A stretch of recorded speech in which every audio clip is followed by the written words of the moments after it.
Getting ready for Ruoff Mortgage 500 weekend at Phoenix Raceway right here in the Valley. A championship preview, if you will. And to join us today on the inside lane with your host, Devon Henry, someone who knows a thing or two about being in that championship four. He is a two-time NASCAR Xfinity Series champion, a 31-time Cup Series winner, and the 2017 NASCAR Cup Series champion.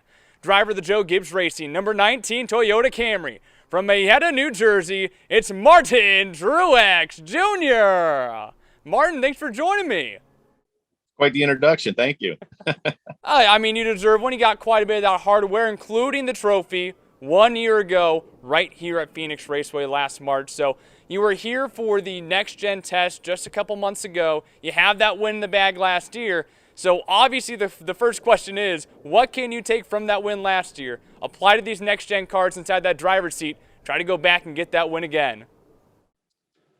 Honestly, not a whole lot. I mean, everything is just so different now with cars, and going out there and testing was something that was very important. I feel like to try to kind of learn what we need to do on the short tracks with this thing. But it's been a learning process. I mean, it's just so different. It's than anything I've ever driven or we've ever worked on as a team. So it's been a learning process, but things have been going pretty well. The guys are doing a good job, and we've had good speed the first couple of races. So just we'll keep plugging away and chipping away at it. And Phoenix is a place that we really figured some things out last year, and hopefully we can kind of implement that into the new car and get it driving the way I need to out there, and have a good run at Phoenix and hopefully another win.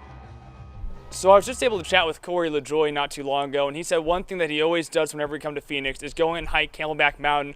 Finishes around like 5:30 a.m. a couple days before the race. I'm not going to see him at 5:30 a.m. no matter what the time zone is, but I'm curious for some of the other drivers. Is there anything that when you come to Phoenix or to at least the West Coast swing that you're like, okay, I got to go and do this thing while we're here?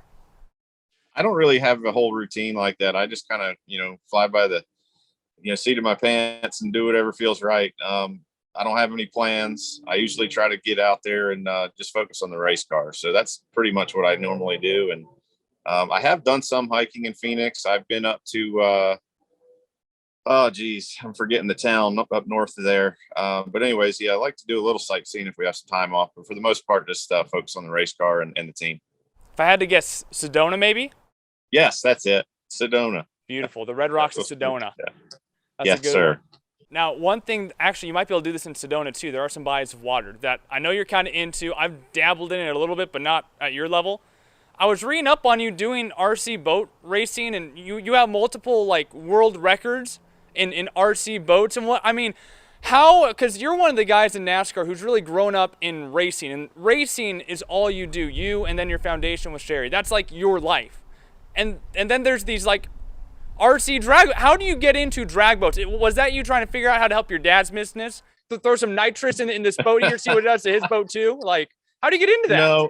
No, just something. I've always loved RC stuff, cars, trucks, boats now, whatever. So I enjoy running some RC vehicles. It's one of my hobbies, and either hunting and fishing and RC stuff, or I'm in the race car. So that's pretty much what I keep all my time up with.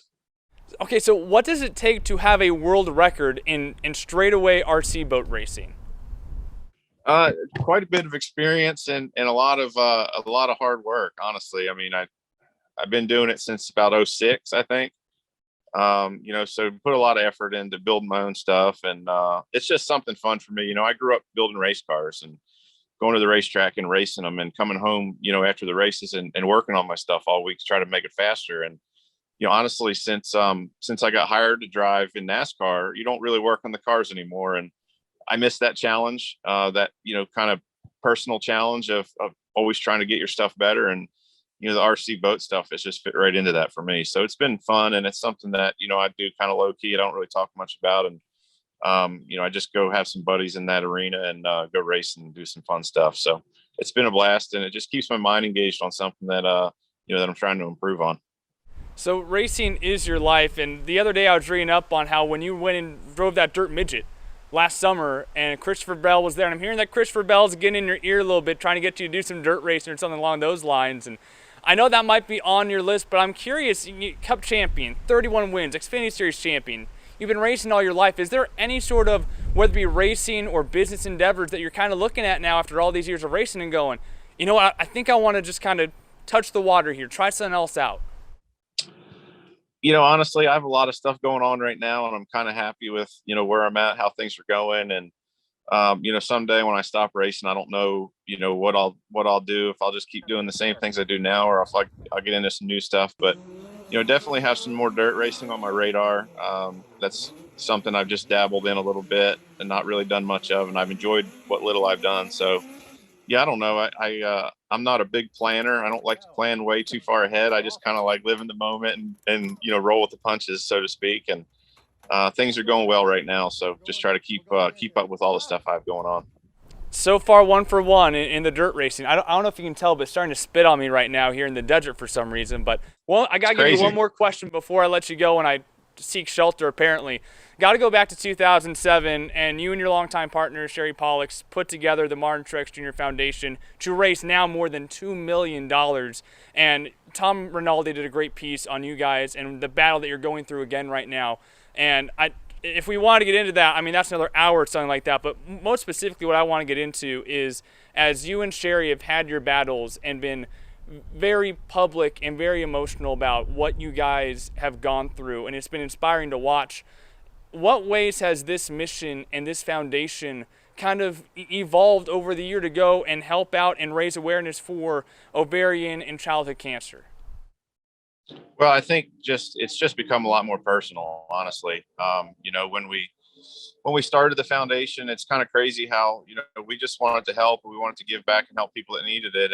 And for whatever, reason, we ended up going down the road of, helping pediatric cancer, the families and the kids. And just for whatever reason, it kind of grabbed a hold of us and pulled us that way. And we started to really get into that and felt like we were making the biggest impact, and enjoyed meeting the family so much, and just we really got a lot out of it. And then, a couple of years later, Sherry gets diagnosed with cancer. It's just a crazy story, kind of how it all worked out. But honestly, through the years, it's just gotten a lot more personal because of Sherry's battle.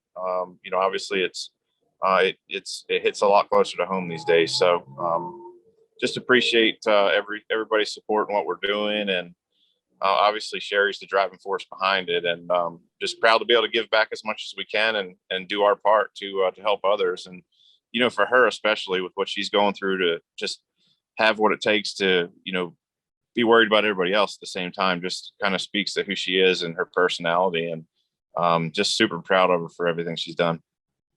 And thank you to you and Sherry for all that you guys have done in raising awareness and just showing how strong people can be and everything that you guys are battling. I'm going to go find shelter right now and I guess battle this rain or whatever, but hopefully we get to see you in Victory Lane right here at Phoenix Raceway. And unlike last year, get you in those mosh pits with all the fans in Victory Lane. Appreciate your time, Martin. Best of luck here to cap off this West Coast swing.